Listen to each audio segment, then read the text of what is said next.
Hi friends, welcome back to our channel. 6ാം ക്ലാസ്സിൻ്റെ basic സയൻസിൻ്റെ ഇമ്പോർട്ടൻ്റ് ആയിട്ടുള്ള ക്വസ്റ്റ്യൻസിലേക്കും ആൻസറിലേക്കും എല്ലാ കൂട്ടുകാർക്കും സ്വാഗതം.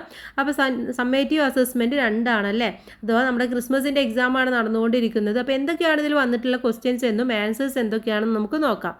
ഒന്നാമത്തെ നോക്കൂ, observe the figure given below regarding the arrangement of molecules in different States of matter.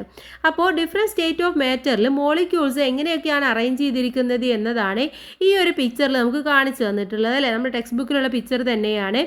Identify the state of matter where molecules are packed the closest. Write one characteristic of this state regarding its shape. അപ്പോൾ ഇവിടെ ഏതാണ് molecules വളരെ പാക്കായിട്ട് വളരെ closet ആയിട്ട് എടുത്തെടുത്തായിട്ട് കാണപ്പെടുന്നത് ഏതാണ്, അത് ഏതാണെന്നും അതിൻ്റെ ക്യാരക്ടറിസ്റ്റിക്സ് എന്താണെന്നും നമ്മൾ എഴുതി കൊടുക്കണം. ഓക്കെ, അപ്പോൾ ഏതാണ് നമുക്കറിയാം, ഏറ്റവും അടുത്തടുത്തായിട്ട് കാണപ്പെടുന്നത് സോളിഡിലാണ് അല്ലേ. അപ്പോൾ അവിടെ ആൻസർ ആയിട്ട് സോളിഡ് എന്ന് എഴുതി കൊടുക്കുക. ക്യാരക്ടറിസ്റ്റിക്സ് എന്ന് പറയുന്നത് molecules are packed closely together giving it A defined shape. കാരണം അതിന് ഡിഫൈൻഡ് ഷേപ്പ് ഉള്ളത് കൊണ്ടാണ് മോളിക്യൂൾസ് ഇത്രയും ക്ലോസ് ആയിട്ട് വളരെ എടുത്തു തന്നെ കാണപ്പെടുന്നത്. ഓക്കെ, അപ്പോൾ അതിൻ്റെ കാരണം എന്ന് പറയുന്നത് അതിന് ഡിഫൈൻഡ് ഷേപ്പ് ഉള്ളത് കൊണ്ടാണ്. ഓക്കെ, ഇനി രണ്ടാമത്തെ ചോദ്യം നോക്കാം. Classify the fruits given below into the table based on their formation method. ഇവിടെ കുറച്ച് ഫ്രൂട്ട്സിൻ്റെ പേര് തന്നിട്ടുണ്ട് അല്ലേ. ഏതൊക്കെയാണ്? Jack fruit, mango, custard apple, cashew apple, ഇത്രയും തന്നിട്ടുണ്ട്. ഇതിന് നമ്മൾ എന്ത് ചെയ്യണം? അതിൻ്റെ ഫോർമേഷൻ്റെ മെത്തേഡ് അനുസരിച്ച് ടേബിൾ ചെയ്യാനാണ് പറഞ്ഞിട്ടുള്ളത്. സിമ്പിൾ ഫ്രൂട്ട് ഏതൊക്കെയാണ്, അഗ്രിഗേറ്റ് ഫ്രൂട്ട് ഏതൊക്കെയാണ്, മൾട്ടിപ്പിൾ ഫ്രൂട്ട് ഏതൊക്കെയാണ്, പെസ്യൂഡ് ഫ്രൂട്ട് ഏതൊക്കെയാണ് എന്ന് നമ്മൾ എഴുതി കൊടുക്കണം. അപ്പോൾ ഇവിടെ സിമ്പിൾ ഫ്രൂട്ട് എന്നുള്ളിടത്ത് വരുന്നത് മാംഗോ എന്നുള്ളതാണ്. ഓക്കെ, അപ്പോൾ ഇവിടെ മാംഗോ എന്ന് നിങ്ങൾ എഴുതി കൊടുക്കുക, മാംഗോ. ഇനി അഗ്രിഗേറ്റ് ഫ്രൂട്ട് എന്ന് പറയുന്നത് കസ്റ്റാർഡ് ആപ്പിൾ ആണ്. ഓക്കെ, അതുപോലെ മൾട്ടിപ്പിൾ ഫ്രൂട്ട് എന്ന് പറയുന്നത് ജാക്ക് ഫ്രൂട്ട് ആണ്. പെസ്യൂഡ് ഫ്രൂട്ട് എന്ന് പറയുന്നത് കാഷ്യൂ ആപ്പിൾ ആണ്. അപ്പോൾ ഇത്രയും സാധനങ്ങളാണ് നിങ്ങൾ ഇവിടെ എഴുതി കൊടുക്കേണ്ടത്. അപ്പോൾ ഒന്നുകിൽ ചിലപ്പം ഇതുപോലെ എക്സാമ്പിൾ തന്നിട്ട് എഴുതാൻ വേണ്ടി പറയും, അല്ല എന്നുണ്ടെങ്കിൽ നിങ്ങളുടെ അടുത്ത് എഴുതാൻ വേണ്ടി പറയും. അപ്പോൾ എന്തായാലും എല്ലാത്തിൻ്റെയും 1-2 എക്സാമ്പിൾസ് നിങ്ങൾ പഠിച്ചു വെക്കുക. ഇനി സി ക്വസ്റ്റ്യൻ നോക്കാം. Which part of the cashew apple develop into the fruit structure we eat. Cashew ആപ്പിളിൻ്റെ ഏത് ഭാഗമാണ് നമ്മൾ ഫ്രൂട്ടായിട്ട് കഴിക്കാൻ വേണ്ടിയിട്ട് സ്ട്രക്ചർ ചെയ്യുന്നത്? അതിൻ്റെ ഓവറി, തലാമസ്, പെഡിക്കിള്, സീഡ്. ഏതാണ്? പെഡിക്കിൾ എന്നുള്ളതാണ് ശരിയായിട്ടുള്ള ഉത്തരം എന്ന് പറയുന്നത്. ഓക്കെ, അപ്പോൾ ആ ഒരു ഭാഗമാണ് നമ്മൾ ഈ ഒരു കാഷ്യൂ ആപ്പിളിൻ്റെ ഫ്രൂട്ടായിട്ട് കഴിക്കുന്നത്. അപ്പോൾ ഒന്നാമത്തെ സെക്ഷനിലെ ക്വസ്റ്റ്യൻസ് കഴിഞ്ഞു. ഇനി നമുക്ക് question 2 has 2 parts, 2A and 2B. അപ്പോൾ ക്വസ്റ്റ്യൻ 2ന് 2 പാർട്ടുണ്ട്, 2A 2B എന്ന് പറഞ്ഞുകൊണ്ട് right any 1 2A or 2B completely. അപ്പോൾ നിങ്ങൾ ഒന്നെങ്കിൽ 2A എഴുതാം അല്ലെങ്കിൽ 2B എഴുതാം. ഓക്കെ, പക്ഷെ നമ്മൾ ആൻസേഴ്സ് എല്ലാം നോക്കുന്നുണ്ട്. പക്ഷെ എക്സാമിന് വരുമ്പോൾ ഓർ എന്നുള്ളത് ഉണ്ടെങ്കിൽ ഏതെങ്കിലും ഒരെണ്ണം, അത് നിങ്ങൾക്ക് ഏറ്റവും കൂടുതൽ അറിയുന്ന ടോപ്പിക്ക് ഏതാണോ അതാണ് നിങ്ങൾ എഴുതാൻ നോക്കേണ്ടത്. 2A നോക്കാം. While preparing tea we separate tea dust from tea. നമ്മൾ ടീ പ്രിപ്പയർ ചെയ്യുകയാണല്ലേ, ടീ പൗഡർ ഉണ്ടാക്കുക. നമ്മൾ വാങ്ങിക്കുന്ന ടീ എന്ന് പറയുന്നത് അതിൻ്റെ ഡസ്റ്റൊക്കെ കളഞ്ഞിട്ടുള്ളതാണ് അല്ലേ. So which method of separation is used here. അപ്പോൾ അവിടെ ഏത് മെത്തേഡാണ് അതിൻ്റെ സെപ്പറേഷന് വേണ്ടിയിട്ട് ഉപയോഗിക്കുന്നത്? What property of the components is utilised in this method. ഈ ഒരു മെത്തേഡിൽ ഏത് കോമ്പണൻസിനെ ഉപയോഗിച്ചുകൊണ്ടാണ് നമ്മൾ ഈ ഒരു ഡസ്റ്റും കാര്യങ്ങളൊക്കെ സെപ്പറേറ്റ് ചെയ്യുന്നത്? സോ ഇതിലെ മെത്തേഡ് എന്ന് പറയുന്നത് ഏതാണ്? ഫിൽട്രേഷൻ മെത്തേഡാണ് നമ്മൾ ഉപയോഗിക്കുന്നത്, ഓർ സ്റ്റൈനിങ്. ഓക്കെ, വേർതിരിക്കുക എന്നുള്ളത് തന്നെയാണ്. സോ എന്താ പറയുന്നത്? Property difference in size of particles. അപ്പോൾ solid tea dust does not dissolve in liquid tea. അപ്പോൾ ഇതിൻ്റെ പ്രോപ്പർട്ടി എന്ന് പറയുന്നത് ഇതിൻ്റെ പാർട്ടിക്കിൾസിലുള്ള സൈസ് ആണല്ലേ. സൈസ് വളരെ ചെറുതാണോ വലുതാണോ എന്നതിനനുസരിച്ചായിരിക്കും. മാത്രമല്ല solid tea does not dissolve in liquid tea. അപ്പോൾ ഈ ഒരു സോളിഡ് ടീ എന്ന് പറയുന്നത് ഒരിക്കലും ലിക്വിഡ് ടീയിൽ ഡിസോൾവ് ആവില്ല. അതുകൊണ്ട് എന്ത് ചെയ്യണം? അതിൻ്റെ ഡസ്റ്റും കാര്യങ്ങളൊക്കെ നമ്മൾ എടുത്തു കളയണം. ഇനി ഇതിലെ ബി ചോദ്യം നോക്കാം. You are given a mixture of iron powder and sand. നിങ്ങളൊരു മിക്സ്ചർ, അയൺ പൗഡറിൻ്റെയും സാൻഡിൻ്റെയും മിക്സ്ചർ നിങ്ങൾക്ക് നൽകുകയാണെന്ന് വിചാരിക്കുക. Plan and experiment to separate the iron powder. അങ്ങനെയാണെങ്കിൽ ആ അയൺ പൗഡർ സെപ്പറേറ്റ് ചെയ്യാനുള്ള ഒരു എക്സ്പെരിമെൻറ്റ് എന്തായിരിക്കും നിങ്ങൾ പ്ലാൻ ചെയ്യുന്നത്? Name the property used for this separation. ആ സെപ്പറേഷന് വേണ്ടിയിട്ട് നിങ്ങൾ എന്ത് പ്രോപ്പർട്ടീസ് ആയിരിക്കും ഉപയോഗിക്കാൻ വേണ്ടി പോകുന്നത്? അപ്പോൾ എന്താണ്? നമുക്കറിയാം അയൺ സെപ്പറേറ്റ് ചെയ്യണമെങ്കിൽ നമ്മൾ എന്ത് ചെയ്താൽ മതി? നമ്മൾ മാഗ്നറ്റ് യൂസ് ചെയ്താൽ മതി അല്ലേ. So pass A magnet through the mixture നമ്മൾ എന്ത് ചെയ്യണം, ഒരു മാഗ്നറ്റ് എടുത്തിട്ട് ആ ഒരു മിക്സ്ചറിലൂടെ ഒന്ന് കടത്തി വിട്ടാൽ മാത്രം മതി. ഒന്നിങ്ങനെ ഇപ്പോൾ എന്ത് സാൻഡ് ആണെങ്കിൽ ആ സാൻഡിലൊന്ന് അരിച്ചു കഴിഞ്ഞാൽ നമുക്ക് ആ ഒരു അയൺ വേർതിരിക്കാൻ വേണ്ടി പറ്റും. അയൺ എന്ത് ചെയ്യും, മാഗ്നറ്റിലെല്ലാം ഒട്ടിപ്പിടിക്കും. സോ അവിടുത്തെ പ്രോപ്പർട്ടി എന്ന് പറയുന്നത് മാഗ്നറ്റിക് പ്രോപ്പർട്ടി എന്താണ്, ഉപയോഗിക്കുന്നത് മാഗ്നറ്റിക് പ്രോപ്പർട്ടിയാണ്. Iron is attached to magnet, sand is not. അവിടെ അയൺ മാത്രമേ അതിൽ അറ്റാച്ച് ചെയ്യുള്ളൂ, സാൻഡ് ഒരിക്കലും അറ്റാച്ച് ചെയ്യില്ല. ഇനി ഇതിലെ ഓർ ക്വസ്റ്റ്യൻ നോക്കാം. രണ്ടാമത്തേതിലെ ബി ആണ്. Observe the table regarding flowers and fill in the missing data. ഇവിടെ ഫ്ലവേഴ്സുമായി ബന്ധപ്പെട്ട ഒരു ഡാറ്റയാണ് താഴെ കൊടുത്തിട്ടുള്ളത്. അതെന്ത് ചെയ്യണം, നമ്മളൊന്ന് ഒബ്സർവ് ചെയ്തിട്ട് അതിൽ ഏതാണോ ബ്ലാങ്ക് ആയിട്ടുള്ളത് അത് ഫില്ല് ചെയ്ത് കൊടുക്കാനാണ്. ഇവിടെ ഫ്ലവർ ടൈപ്പ് യൂണിസെക്ഷൽ ആണോ ബയോസെക്ഷൽ ആണോ, റീസൺ എന്താണെന്നും കൊടുത്തിട്ടുണ്ട്. ഇപ്പോൾ പംകിൻ എന്ന് പറയുന്നത് എന്താണ്, ഏത് സെക്ഷലാണ്, യൂണിസെക്ഷലാണ്. അപ്പോൾ യൂണിസെക്ഷൽ എന്നാണ് ഇവിടെ എഴുതേണ്ടത്. അതിൻ്റെ റീസൺ അവിടെ പറയുന്നുണ്ട്, has only androecium or gynoecium. അതിലെന്താണ്, ആൻഡ്രോസിയം അല്ലെങ്കിൽ ഗൈനോസിയം ഇത് ഉള്ളതാണ്. So it possesses either androecium or gynoecium only. Okay, ഇനി അടുത്തത് ഷൂ ഫ്ലവർ ആണ്. അതെന്താണ്, ബയോസെക്ഷൽ ആണ് അല്ലേ. അതിൻ്റെ റീസൺ എന്ന് പറയുന്നതാണ് ഇവിടെ എഴുതി കൊടുക്കേണ്ടത്. So it has both androecium and gynoecium in the same flower. ഒരു ഫ്ലവറിൽ തന്നെ നമുക്ക് ആൻഡ്രോസിയമും ഗൈനോസിയമും കാണാൻ വേണ്ടി പറ്റും. പക്ഷേ പംകിനിൽ നമുക്ക് ഒരെണ്ണം മാത്രമേ കാണാൻ വേണ്ടി പറ്റുകയുള്ളൂ. അതുകൊണ്ടാണ് ഇതിനെ യൂണിസെക്ഷൽ എന്ന് പറയുന്നത്. ഇത് രണ്ടും കാണാൻ വേണ്ടി പറ്റുന്നത് കൊണ്ട് ബയോസെക്ഷൽ എന്നും പറയും, ബൈസെക്ഷൽ എന്ന് പറയുന്നു. ഇതിലെ ബി ചോദ്യം നോക്കാം.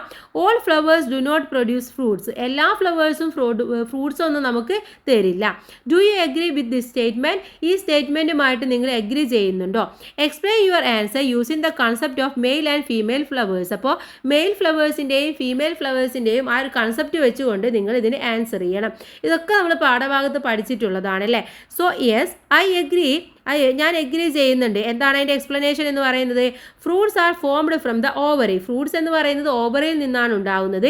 Mail flowers have only the androecium and lack of gynoecium, so they cannot produce fruits. അപ്പോൾ മെയിൽ ഫ്ലവേഴ്സിന് എന്തില്ല, ആൻഡ്രോസിയം മാത്രമേ ഉണ്ടായിരിക്കുള്ളൂ.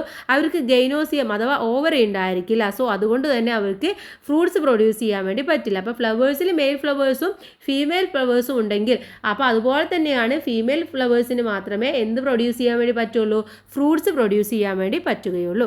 ഇനി ഇതിലെ തേർഡ് ക്വസ്റ്റ്യൻ ആണ് നോക്കുന്നത്.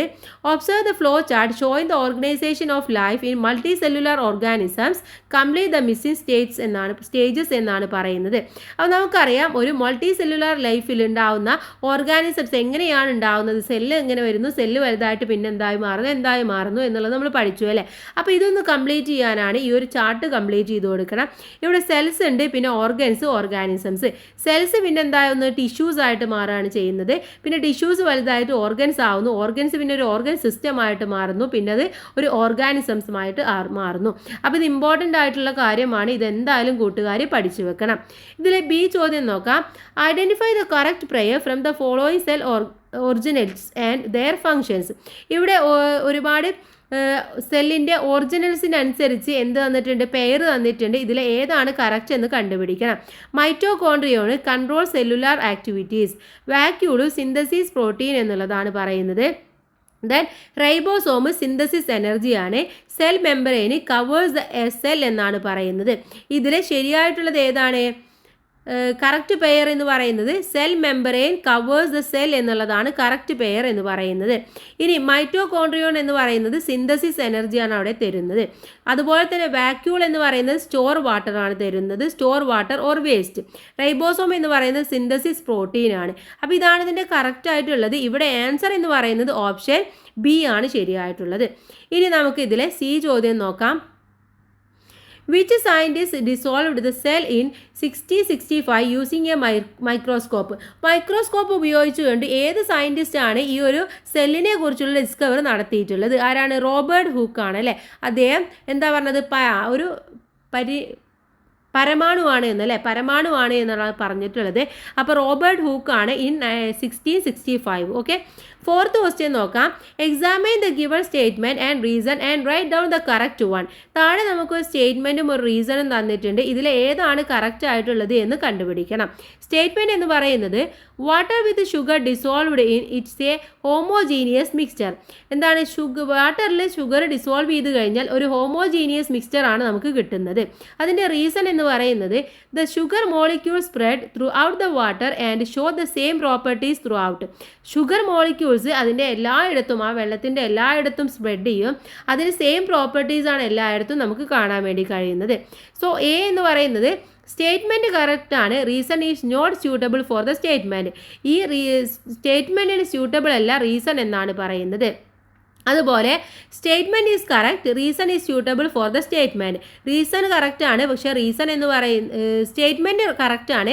ഇവിടെ റീസൺ എന്ന് പറയുന്നത് സ്റ്റേറ്റ്മെൻറ്റിന് സ്യൂട്ടബിൾ ആണ്. Statement is wrong, statement wrong ആണ്. Reason is not suitable for the statement. അതുപോലെ റീസണും സ്റ്റേറ്റ്മെൻറ്റിന് കറക്റ്റ് അല്ല. Statement and reasons are wrong, both are wrong എന്നാണ് പറയുന്നത്. ഇവിടെ എന്താണ് ശരിയായിട്ടുള്ളത്? ഇവിടെ പറയുന്നത് ശരിയാണല്ലോ. എന്താണ് നമ്മൾ ഹോമോജീനിയസ് എന്ന് പറയുന്നത്? കാരണം ഷുഗർ ഫുള്ളായിട്ട് ഡിസോൾവ് ആവുന്നത് കൊണ്ട് തന്നെയാണ്. അപ്പോൾ സ്റ്റേറ്റ്മെൻറ്റും റീസൺസും കറക്റ്റ് ആണ്.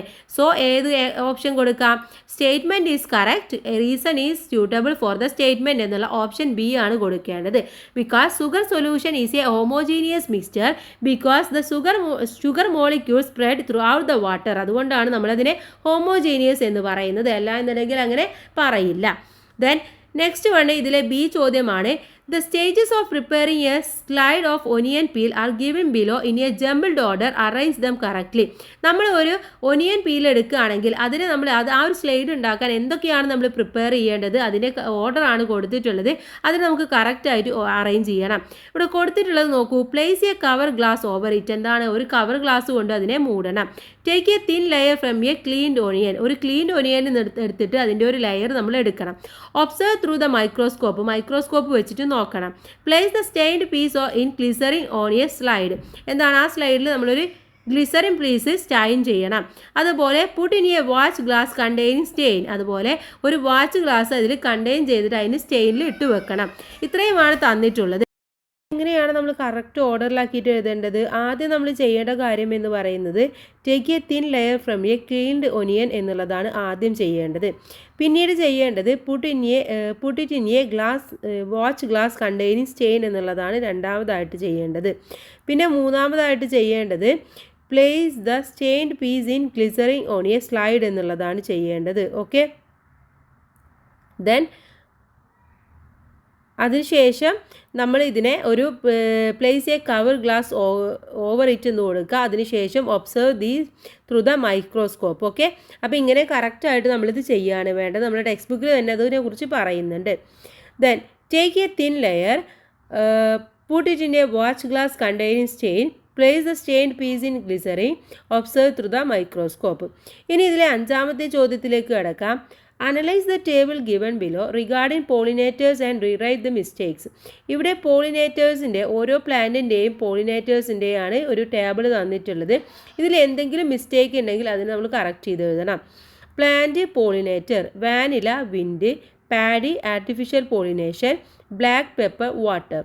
ഇതിൽ vanilla artificial pollination, paddy wind, black pepper water അങ്ങനെയാണ് വരേണ്ടത്.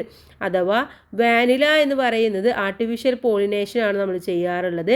പാഡി എന്ന് പറയുന്നത് വിൻഡിലൂടെയാണ് വിൻഡാണ് കേട്ടോ. ആർട്ടിഫിഷ്യൽ പാഡി വിൻഡിലൂടെയാണ്. ബ്ലാക്ക് പെപ്പർ എന്ന് പറയുന്നത് വാട്ടർ. ഇങ്ങനെയാണ് പോളിനേഷൻ നടക്കുന്നത്. ഇനി ഇതിലെ ബി ചോദ്യം നോക്കാം. Honey bees are called the friends of farmers. Honey ബീസിനെ നമ്മൾ പറയാറുണ്ട് കൃഷിക്കാരുടെ ഫ്രണ്ടാണെന്ന് പറയാറുണ്ട്. Then what is the scientific reason behind this saying related to the process of reproduction in plants? അപ്പോൾ എന്താണ് ഇതിൻ്റെ സയൻറ്റിഫിക് റീസൺ എന്ന് പറയുന്നത്?